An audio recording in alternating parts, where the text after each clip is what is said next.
What's going on, Audioholics? Tyler and Logan here from Audioholics Anonymous, and today we bring to you yet another review in our Halloween-O-Thon. This time we are reviewing Halloween-4, The Return of Michael Myers. Ooh, you know what? I'll stop doing that from now on.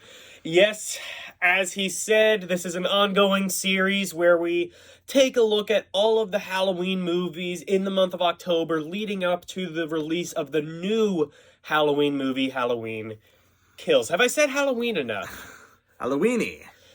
Also, I love how I say Halloween and he says Halloween. That'll be a great dynamic that I'm sure will come in very handy later on in the videos. Anyway, Halloween-4. Halloweeny Hut Jr. Yes. That's what this movie is. Yes. This is the first two movies, but worse. Yeah, kind of. The kills, I think... Okay, well, first of all... let's structure this a little more, because I have a little bit more to say. So let's start with the positives, right?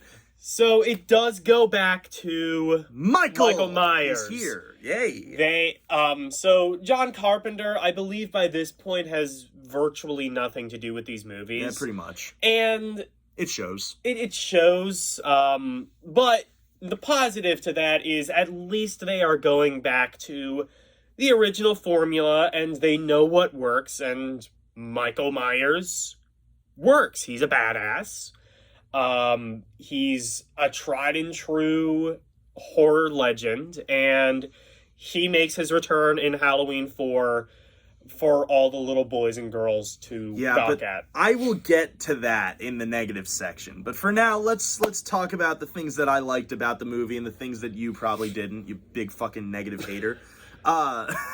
The acting. I loved the acting in this movie. I think it's really hokey and campy, and I love it.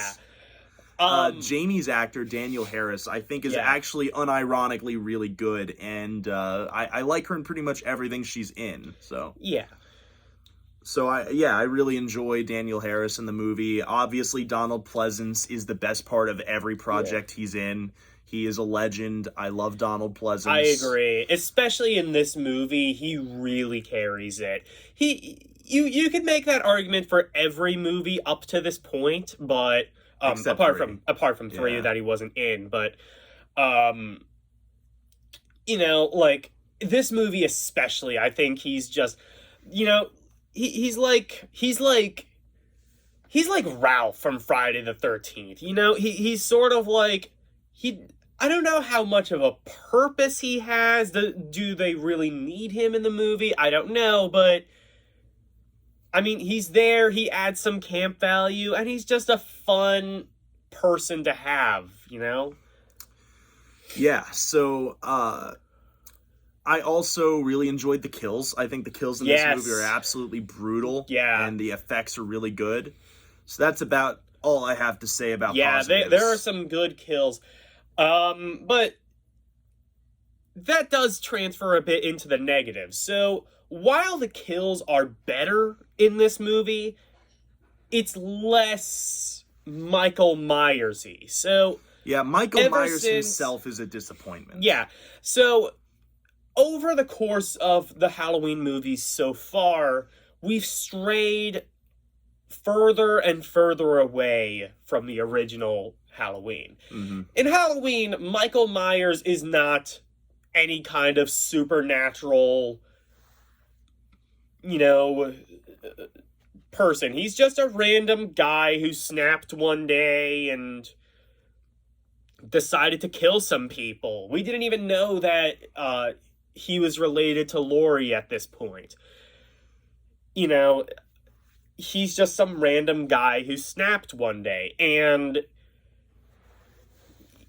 over time, he became more and more kind of just like any other horror bad guy, whether it be Jason Voorhees, Freddy Krueger, Chucky, whatever. And it became more about the kills, and the kills are very entertaining, and for those who like entertaining kills... Well, yeah, fun that's time. that's ultimately my big criticism with this movie, is that Michael feels more like Jason with a Michael mask on than Michael himself. He barely uses his knife. A lot of the kills are crushing and stabbing people with his thumbs, and like that's stuff that Jason would do. That's his thing. Michael can't or shouldn't really impede on that sort of territory. Yeah, and don't get me wrong, I like that Michael Myers is back as opposed to the last movie. Doesn't make this movie any less generic. It's so much more cut and paste than the first two movies that it really could have been any horror movie from around that time. Yeah, I kind of like in 1 and 2 how Michael just kind of uses whatever he can, whatever's available in 1 to him especially. to kill people. Yeah, like he'll choke, he has a knife, he'll stab with it. Like in 2, he uses garrote wires, like scalpels, like he doesn't do any of that in this movie. He uses a knife like once, and then the rest of it is all just like crushing and like it's, except for the shotgun kill, which is like one of my favorite kills in any horror movie, where he like, instead of shooting with the shotgun, stabs someone through the fucking stomach with the shotgun barrel. Yeah. That's amazing. That was pretty cool. But yeah, I don't really enjoy Michael in this movie, and I have to say I really hate the ending of this movie. If you've seen this movie, you know exactly what I'm talking about. I hate it. I know it's foreshadowed from the first 5 minutes of the movie, but I don't care. I hate it. Yeah, and it's unfortunate that we can't go into more detail about the ending. I mean, should we? Do we want people to watch this movie? How about this? We'll give our ratings, and then we can go into the ending real quick. Yeah. All right, so my rating for this movie is going to be, let's say 7.5. I'm not going to be as generous. I was teetering between, like, right down the middle average, like 5 out of 10, slightly above, slightly below. All in all, I'm going to say this is average, 5 out of 10. This, I don't think, really does anything terrible. It's just, no Halloween movie that we have seen up to this point has existed more so than this movie. It just exists. Yeah, the kills are kind of cool, and there's some nuggets of things to like in this movie here and there. And it's not a bad movie. It's just the most boring out of all of them, I think. I guess you could watch it if it was on TV or something. I wouldn't recommend, like, unless you're a horror collector, I wouldn't recommend going out, buying it on DVD or anything like that. I wouldn't recommend watching this over any of the other over any of the other Halloween movies up to this point, for sure. Even Halloween 3, which a lot of people don't like, understandably, at least has more ironic value, and I think we can all agree on that. I think that I would rather watch Halloween 3 just to laugh at it, and just to kind of, like, get more, like, and not even just laugh at it. Halloween 3 at points was genuinely a pretty scary movie, especially towards the end. Halloween 4 just had some good kills, and that's about it. It's not scary. It's not even really all that creepy. It's just any horror movie from around this time. So 5 out of 10. Yeah, but if you're like me and you enjoy the sort of 80s slasher formula, campy acting, cool kills, you know, like that sex, drugs, like that sort of thing, The Burning, Sleepaway Camp, like movies like that, then this is a movie that you'll at least enjoy. Yeah, but you could get that from, like, Friday the 13th and get it better. Arguable. A lot of those Friday the 13th sequels are hard to watch for me, but we can get into that if we ever do something like this for the Friday Or even movies. Nightmare on Elm Street. I mean, like, it's absurd, but also, at least, like, some of the first few movies are genuinely pretty creepy. Yeah, but that's a different beast. I wouldn't put that in the same category. Anyway, so what did you guys think about the movie? Tell us in the comment section below and let us know. We would love to hear from you. But before we say goodbye for the day, let's talk about the ending. So if you don't want the ending spoiled for you, click off now. And for those, we say, audio do. Bye. All right. So All right, for fuck those this of you ending. that stuck around, I hate this fucking ending. The ending where, like, Jamie is essentially, like, history repeats itself. Jamie is committing the same crime Michael did when Michael was a kid, and they Now, snap. I haven't seen Halloween 5 yet. After we film this, we're going to watch Halloween 5. These are all our first impressions. Well, Well, yours. my first Yeah. impressions. I haven't seen most of these movies.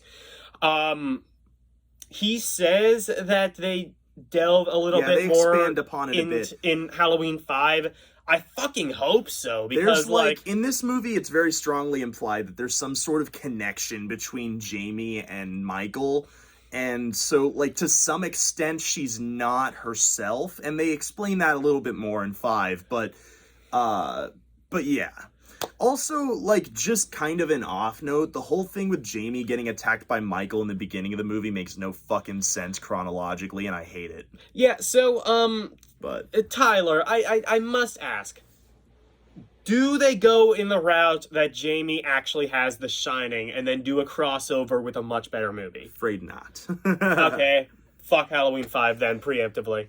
So yeah, just wanted to say fuck that ending. Really don't think it adds much to the movie. I don't like it. I do, however, like that Loomis immediately tries to shoot Jamie when it happens. He's like, no, we're not having another Michael. Oh no! I shot her 6 times.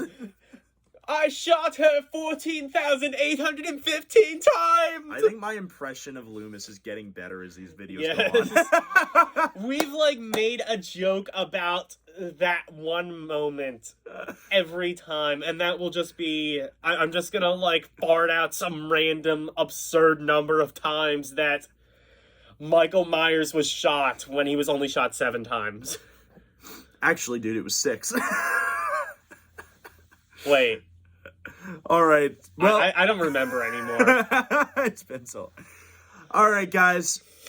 For those of you that stuck around, thank you. What did you guys think about the ending? Please keep the comments spoilers free if possible. But without further ado, we bid you Audio do for the second time. Bye, Bye, guys. everyone.